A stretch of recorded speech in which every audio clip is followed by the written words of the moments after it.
Hey YouTube, this is sort of a follow-up video to my previous video posted, which was the installation of the Velocity Triggers single stage AR trigger, which is supposed to be about 3 pounds. I wanted to compare this trigger versus a few others that I have, just to give everyone an idea of how it stacks up. That video ran a little bit long. I ran into some trouble with the installation as far as not doing it in the correct order, as you've probably seen. So anyway, right now we will compare this trigger, which is the Velocity 3 pound single stage drop-in trigger, versus the Geissele SD-E, which is a super dynamic enhanced. It's a 2-stage trigger. I've also got a Hiperfire Hipertouch 24C, which is their competition trigger, and I've got the lightest springs installed on it. Or as far as the springs that give you the lightest trigger pull. And I've also got my Remington 700 out, which has a rifle Basix trigger that was ordered from the factory at about 3 pounds. So we'll compare all these and we'll see how they stack up. From my previous video, I originally had a modified mil-spec trigger in here with a bobbed hammer and lighter or JP yellow springs in it, and that gave me a pull that averaged 3 pulls to, I believe, 4 pounds and 14 some odd ounces. So that's what I started with. When I tried this one, it started with a pull of about, or averaged pull of about 3 pounds, 10 ounces, I believe. So we'll give it another try. We're going to do a little bit better this time. Instead of just 3 pulls, we're going to do 5. So it's already cocked and ready to go. Got my, zoom out so you can see everything. Got my trigger pull gauge here. Let it clear out. Make sure the average is cleared out. Alright, it's ready to go. I'll try and get down to the bottom of this trigger because that's where I typically put my hand, my finger.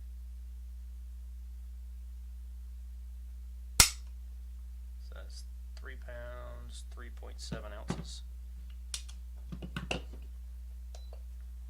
Ready to go again. 3 pounds, 8.6 ounces. I'm trying to be slow and steady here so it's pretty accurate.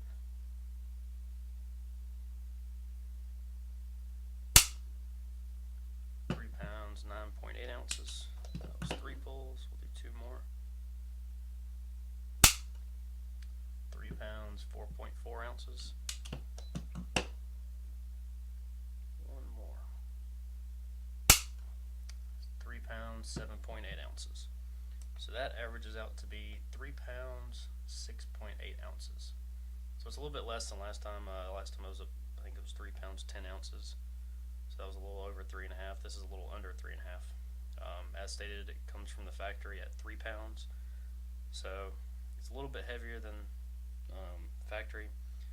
I have got a little bit of grease I may put on the sear surfaces that may lighten it up a little bit. Anyway, it's really not bad. It's great for the price.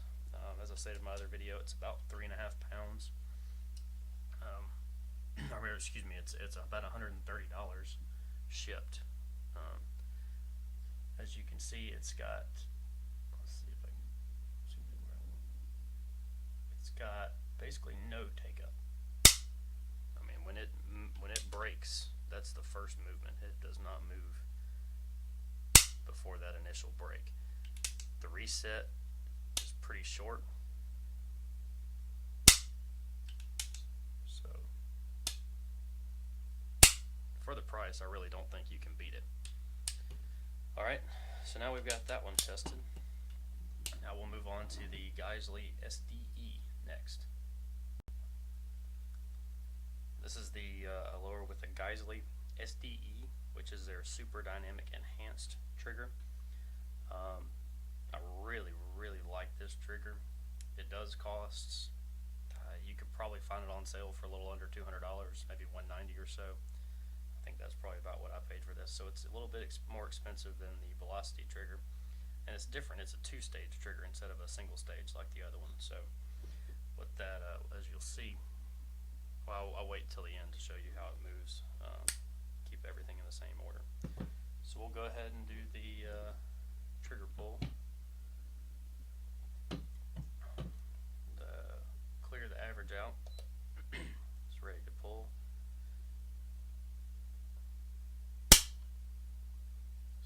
That's 2 pounds, 12 ounces.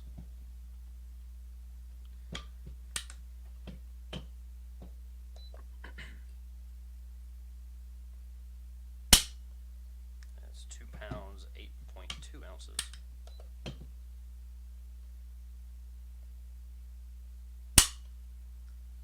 Pounds, 7.5 ounces.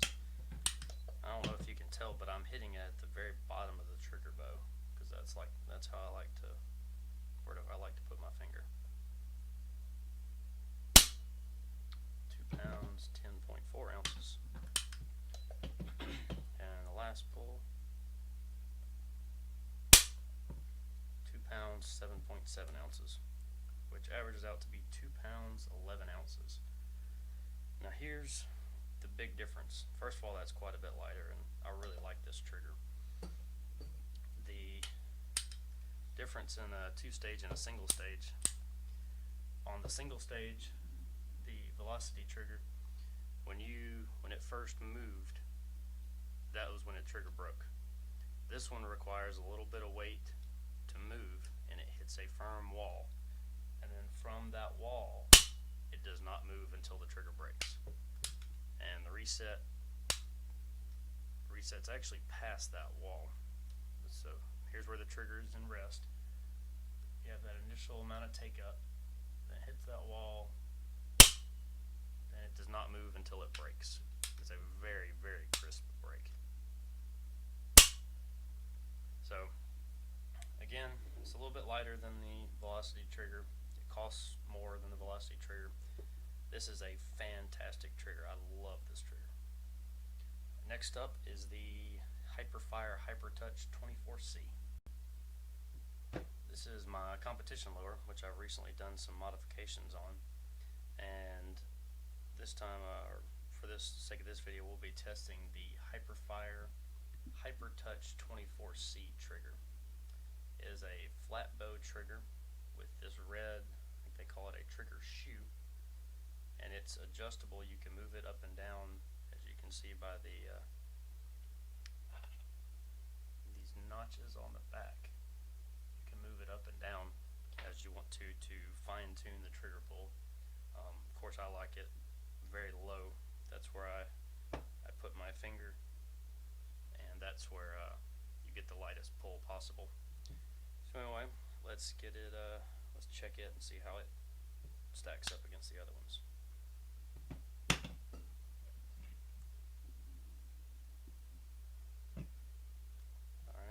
Clear out the average, get ready to pull, put this right in the center of that trigger shoe. So that's 2 pounds, 2 ounces.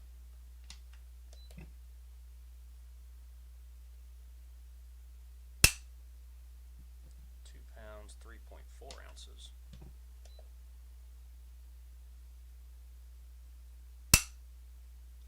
2 pounds, 3.6 ounces.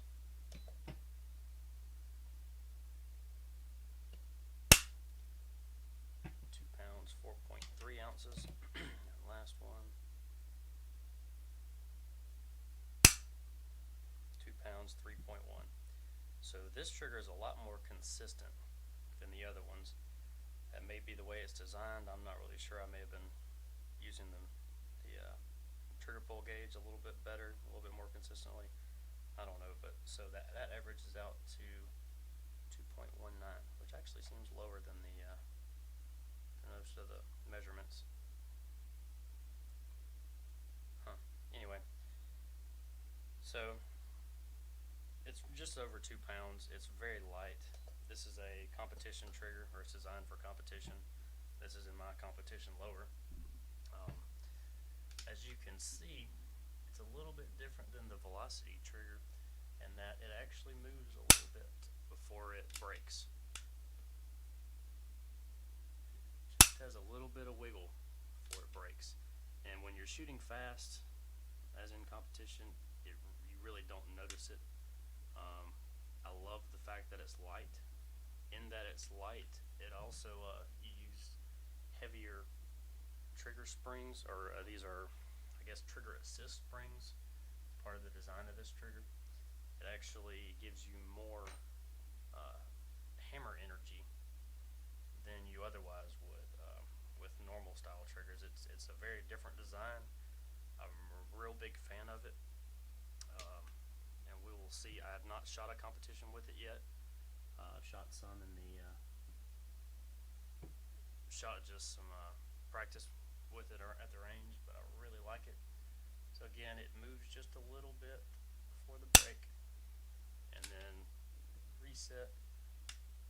It's not bad. It's a pretty short reset, but it's very light. You can shoot very fast with it, and I'm very pleased with it. But the downside of this trigger is that it costs about $220, $230. So it's almost twice as expensive as that velocity trigger. So you have to kind of weigh the benefits. It is lighter. It's going to be more consistent as far as where you put your finger, because if you use that trigger shoe, which you don't have to use.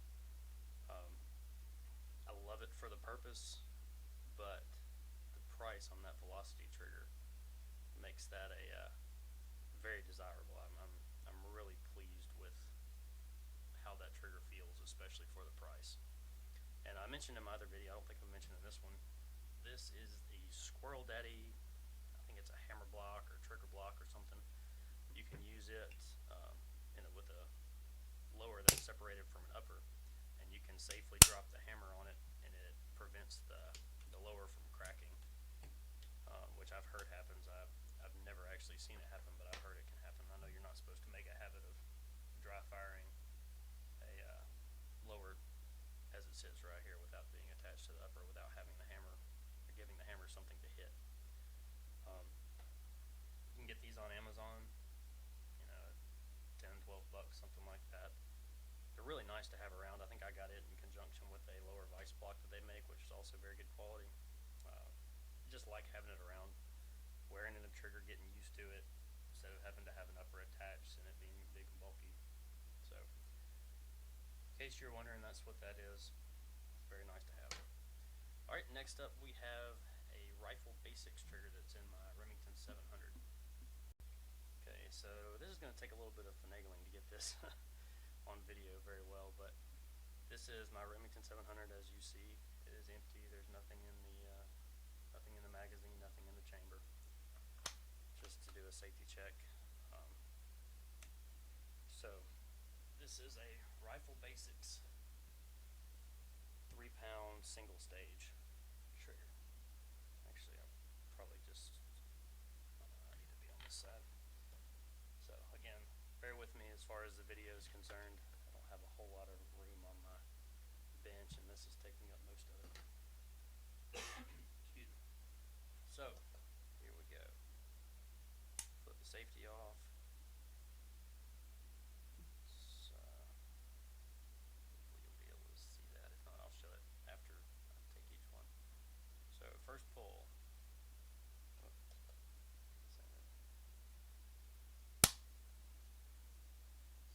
3 pounds, 3.3 ounces.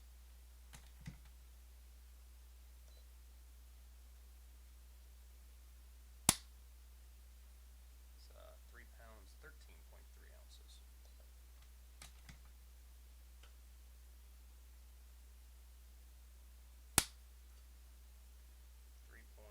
3 pounds, 9 ounces.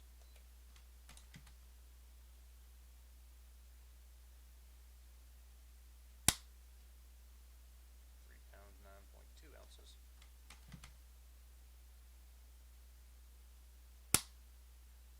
And that's 2 pounds, 15.5 ounces.